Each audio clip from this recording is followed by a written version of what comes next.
particularly upset by the handling of this mass matter by the incredible, terrible mass media. Did he perform sexual acts on you? Did he force you to perform sexual acts on him? What was the nature of the abuse? Yes, exactly what you said. He performed sexual acts on me and forced me to perform sexual acts on him. At every opportunity, the media has dissected and manipulated these allegations to reach their own conclusions. Why did you deny it?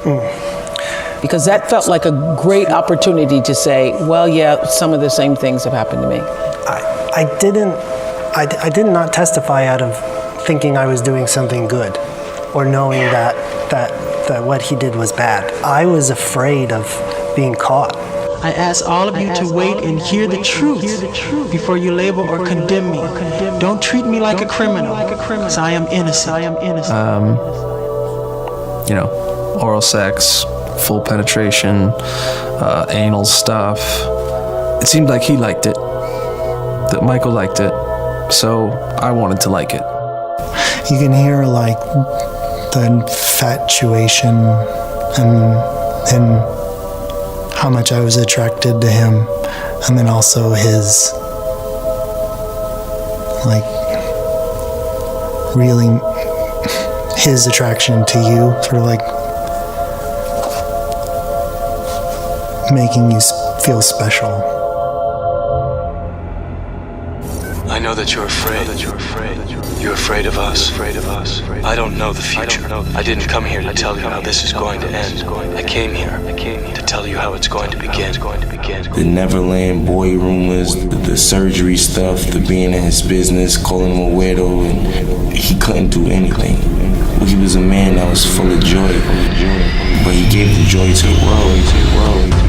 Michael Jackson, from the time he was that big, did nothing but perform. Right. No life, no kid life, no nothing. So to him, hurting a child, he'd rather hurt an adult if he was going to hurt somebody. He would never hurt a child. This is the last person in the world, because to him, they were the only people that understood him. Keep in mind that until a trial and until somebody has evidence, the nature of the evidence is what matters, not the seriousness of the allegations. Until somebody has some, you shouldn't believe a darn thing because you don't know. When you have somebody who's recognized as quite possibly the single most famous person in the world, and clearly the most recognizable person in the history of modern times. He's been treated like dirt. Michael was much more than a man of song and dance. Michael was a heart that beat for the love of humanity. All-time best-selling albums in history in the Guinness Book of World Records. Overnight, they called me a freak. They called me a homosexual. They called me a child molester. They said I tried to bleach my skin. They made everything to turn the public against me.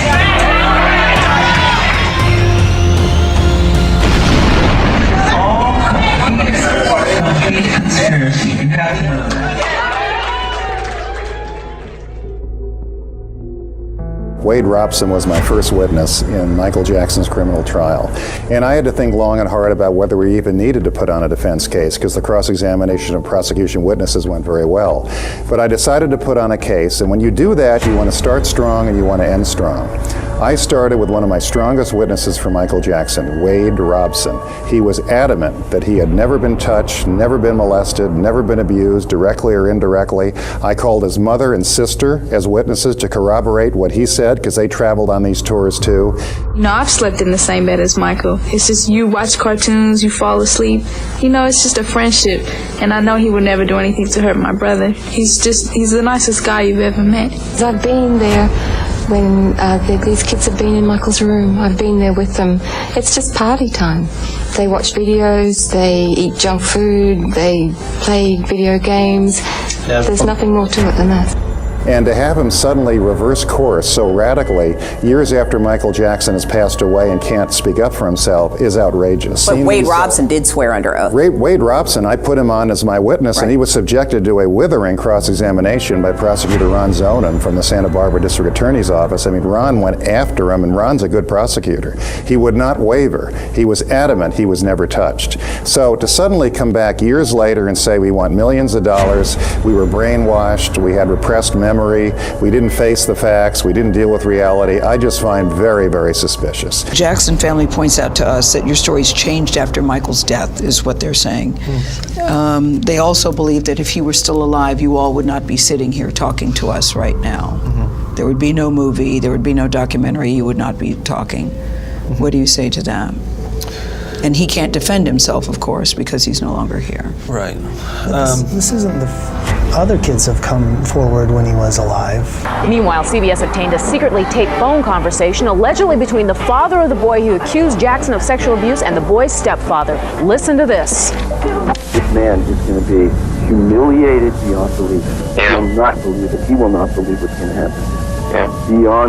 Beyond his worst nightmares. Sell one more record. If I go through with this, I win big time. I will get everything I want. They will be destroyed forever. Jackson's private investigator says the tapes prove that Jackson is telling the truth about his accusers just wanting money. Them accusing him of just the most horrible things. This kid's father has committed suicide because he just couldn't take it, and now the kid has come forth and said Michael never touched him. That's right. Father of a boy who back in the early 1990s in a highly publicized case you probably remember accused Michael Jackson of molesting him. Well, that father committed suicide in Jersey City. Peter Thorne is there now live now with the latest on the investigation. Peter? Jim, just months after Michael Jackson's sudden demise, as you mentioned, another shocking death, and this time, as you said, it is somebody who is closely linked to an infamous accusation against the King of Pop. The gruesome scene unfolded behind locked doors at this luxury waterfront high-rise here on Hudson Street in Jersey City. Multiple sources reporting former Beverly Hills dentist turned aspiring screenwriter Evan Chandler was found dead here inside his Jersey City home. Chandler is the father of the boy who once accused Michael Jackson of molestation. Other kids have come forward when he was alive. 12-year-old Gavin and his brother and sister. Gavin met Jackson 2 years ago after he'd been told he was dying of cancer. Isn't that great? Not sick at all. No more cancer. All gone. I told my parents to plan for his funeral because there was no chance. They told your parents to plan for his funeral. They told he wasn't gonna grow. He wasn't gonna be able to have kids. I had a growth spurt. He had growth spurts during chemotherapy. I went from 4'10" to 5'4". See, medicine don't know it all, do they? My children and me know what rejection is. To be neglected, to be spit on, to be talked about, to be made an outsider, only because of our status in life or what we were going through. And Michael did not have that. He said, come to him, not just Gavin, but Star and Davelin and me, and called us his family. And Gavin was the one that asked him, could I call you Daddy? And Michael said, of course. And so through him, it sparked Star and Davelin calling him Daddy Michael. Very innocent and beautiful relationship, which everyone has spun it out of control. He's a very loving, caring, humble man. He took us under his wing when nobody else would. He didn't turn us away like all the people were doing. And he gave my brother the extra little spark he needed in his mind, because my brother was to the point where he couldn't even move. He couldn't even talk. And he gave my little brother so much. And the Arvizo family suddenly have decided that Michael had molested Gavin. Gavin came to Michael and said, Michael, could we sleep in your room tonight? And Michael looked at me and says, I don't know, I think you better ask your mother. Oh, we already asked our mother. She says, sure, no problem. I'm like, no, this is something's odd. This is not right. And then as I was about to go tell Gavin that he cannot sleep in Michael's room, Michael says, okay, I have a solution for this. You have to sleep in the room with me. The 2 children slept on the bed, and Michael and I slept on the floor. Very interesting, Robin, in all of these pages, hundreds of pages, many, many hours of investigation, going to the Philippines, going to Chicago, going all over the country. There's not one scrap of evidence that Michael Jackson ever harmed a child, did anything wrong, committed any crime. It's almost a vindication when you look at this. The FBI looked at all of these matters and said, there's nothing here. Other kids have come forward when he was alive. If you're saying that there's a lot of predators in this industry. It's a many-feathered bird. You said that there was one gentleman in the industry who did not take advantage of you. He was not a pedophile. You said it was Michael Jackson. Of all people. Other kids have come forward when he was alive. He was a god to people, and to me, he was, I knew he was a pop singer, but beyond that, I wasn't one of the fans. I think that's one of the reasons why we connected. They go, oh, you slept in the same bedroom as him. It's like, I don't think you understand. Michael Jackson's bedroom is 2 stories. And it has like 3 bathrooms and this and that. So when I slept in his bedroom, yeah, but you have to understand the whole scenario. And the thing is with Michael is that he's not very good at explaining himself, and he never really has been, because he's not a very social person. You're talking about someone who's been sheltered and sheltering himself also for the last 30 years, and so he's not very good at communicating to people, and not very good at conveying what he's actually trying to say to you. And so when he says something like that, people, he doesn't quite understand why people react the way that they do. Why do you think he likes young people? It's because it's the same reason why he liked me, was the fact that I didn't care who he was. That was the thing. I talked to him like he was a normal human being, and that's what. And kids do that to him because he's not. He's Michael Jackson, the pop singer, but he's not the god of the king of pop or anything like that. He's just a guy who's actually very kid-like himself and wants to go out there and wants to play video games with you. Video games with you. Video games with you. Video games with you. Video games with you. Video games with you.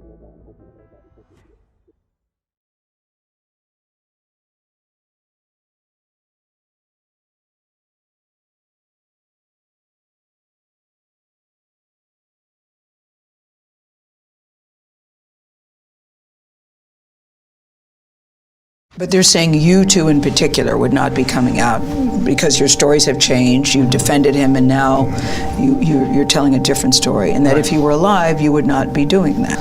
My belief is that we'd still be doing this. Of course, some details may be different. How you doing, Wade? Hey, why did you wait so long to come out about the story? You guys are here for me to no more comment. Where are you going to talk about it? You say you can't talk to me about it now? Is it true that you're moving to Hawaii? So you have nothing to say to fans who say that you're just doing this for money? Doing this for money? Doing this for money? I don't want to watch that Michael Jackson thing. We don't have any hard evidence that he was molesting kids, right? All we have is rumors. Well, here's the thing. And in court, he was acquitted. It just makes me sad. It makes me so sad. But it's also there's a lesson to be learned there in so many different ways. But one of the big lessons to be learned is that you never want to be that famous. That was my takeaway. When I was watching my girl, I go, can you imagine being that famous? And she goes, yeah, it's probably awesome. No, hold on. You know how we like to go to the mall, we like to go out to eat? That's gone. You can't do that anymore. Yeah, that's all gone. That's all gone. People would start a riot. They'll take that away from you. Yeah. Your normal life is not over. You just stay in your house. But that's why he developed an amusement park. He made his house a fucking amusement park. They set this up for him to go grocery shopping. Wow. They had they emptied a grocery store and paid people to be shoppers so he could have the experience of what it's like to be normal. Going through a Ralph's or whatever. Yeah. There's no stars like Michael Jackson now. You can't. Right. You can't do it in current society. The dudes in the documentary, the two are we got molested. The one was the number one key witness who's saying he didn't get molested. Okay, well And then now- he shouldn't be able to say anything. And both of them were witnesses. Because that means they And now should go they're to like- jail. And now they're like, well, no, that's not true. We were young, bitch. You were 20. How old was he? He was in his 20s? Yeah. Well, also, like, isn't that perjury? That means he lied in court? Be fucked. You can't lie in court either way, one way or the other. You can't lie to protect somebody, and you can't lie to accuse someone either. You can't lie. I don't know what the deal is with that. I mean, that seems like that's something they could drag him to court for. And the Jackson came out and went, well, isn't it convenient? You guys are coming out now when you're in financial trouble. Of course. Well, by the way, those two have been clout chasing, have been clickbait for a long time when it comes to Michael Jackson. So, you know, it's kind of hard to believe those two, especially Wade Robson. Right, It's and that's very what a hard lot to of people believe are him. saying at this point. He's very shifty, and it's tough to believe him. Exactly. Said this was a I don't believe a word of anything in this documentary. Okay, Wendy. You met him, didn't you, when you were 14? Yeah, I spent a lot of time with him over a 10-year period, and I first met him at 14. And so what was he like?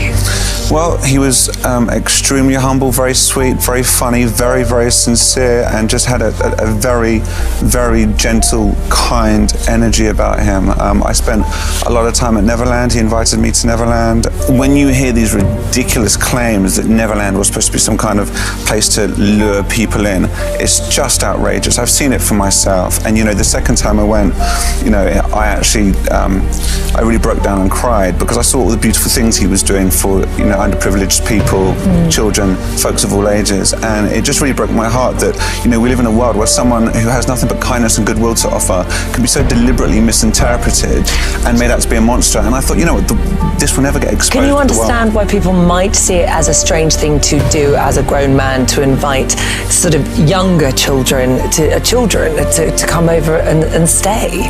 Well, he didn't invite anyone ever into his bedroom. He never made invitations That's to people contrary staying to what's said in the documentary. It's not contrary to what Michael Jackson's claimed. And the documentary is one-sided, it's emotionally manipulative. To be like children, to love children, to be as pure as children are, and to make yourselves as innocent and see the world through eyes of wonderment and the whole magical quality of it all. And I love that. And there are, built inside the walls here, beds for some of those sick children who come. And what I realized when I saw that is that you have to be a person who really cares about children to build it into your architecture. Yes. We have children that come who are intravenously, they're very sick and they're bedridden and they Can't sit up. Right, they can't sit up. And these beds, they're hospital beds. You push a button, they move up and they move down, and they're able to watch. We have a magic show. We show the current films, if it's cartoons, anything, you know, and anything so they can escape to that world of magic that they don't get a chance to experience.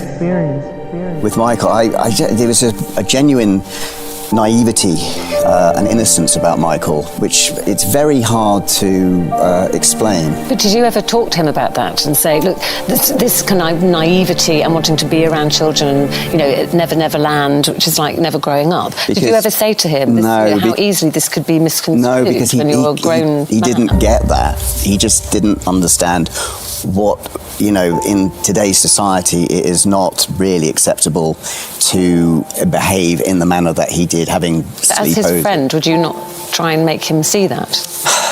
It's very funny because when I was in his presence, all that stuff fell away. It was like he was irrelevant because he was an ethereal being. He was such an innocent man. Wade Robson, you know, there's a timeline.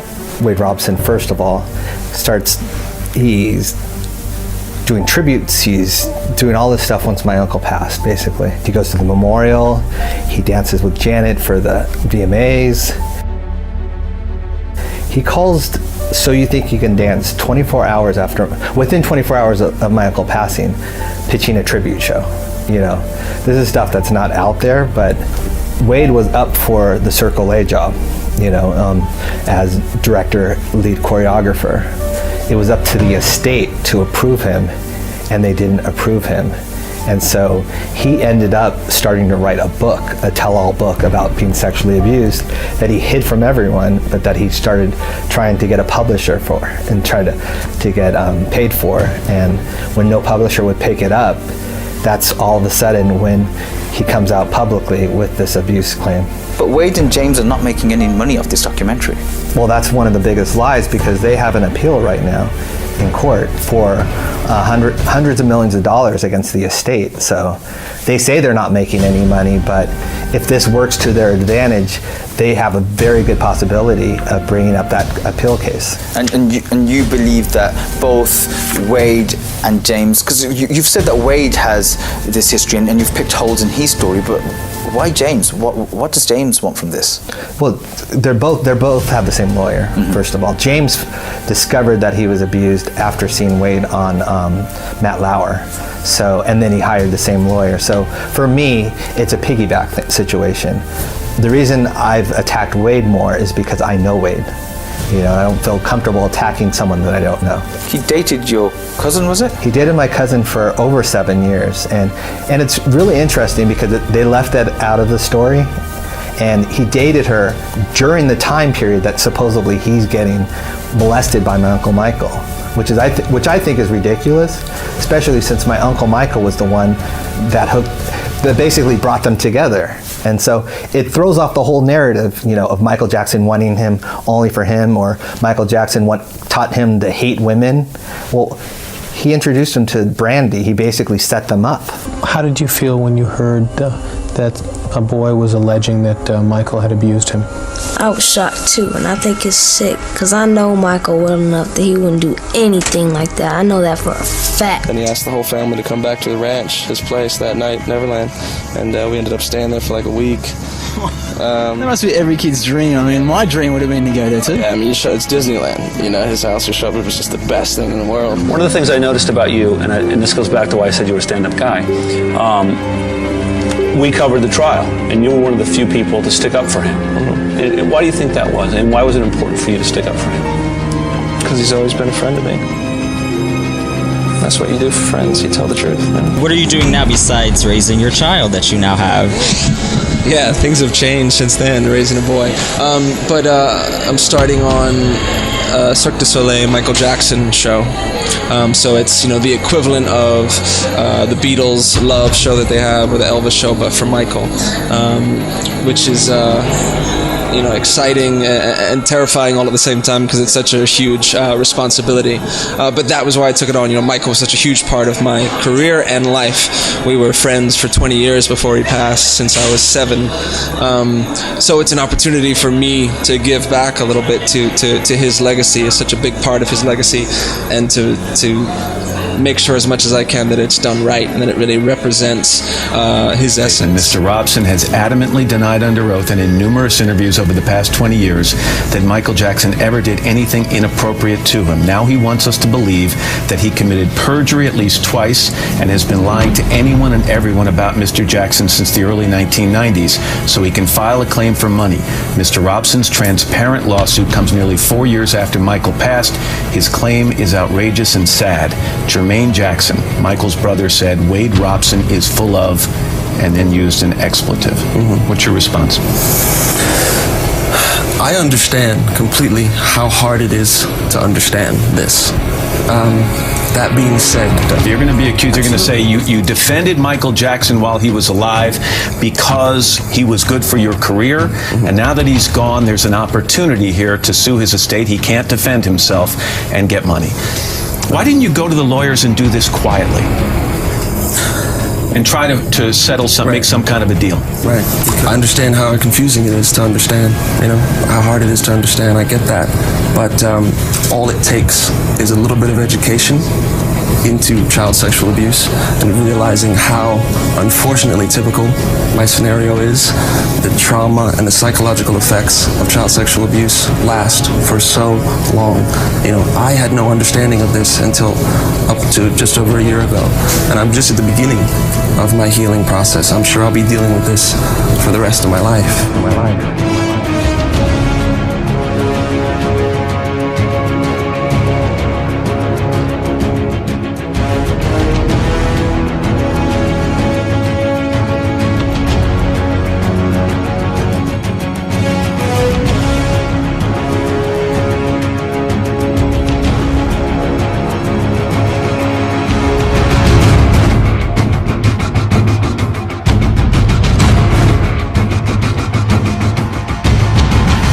life, I have only tried to help thousands upon thousands of children to live happy lives. It brings tears to my eyes when I see any child who suffers. I am not guilty of these allegations, but if I am guilty of anything, it is of giving all that I have to give to help children all over the world. It is of loving children of all ages and races. It is of gaining sheer joy from seeing children with their innocent and smiling faces. It is of enjoying through them the childhood that I missed myself. If I am guilty of anything, it is of believing what God said about children. Suffer little children to come unto me, and forbid them not, for such is the kingdom of heaven. In no way do I think that I am God, but I do try to be God-like in my heart. I am totally innocent of any wrongdoing, and I know these terrible allegations will all be proven false. Again, to my friends and fans, thank you very much for all of your support. Together, we will see this through to the very end. I love you very much, and may God bless you all. I love you. Goodbye.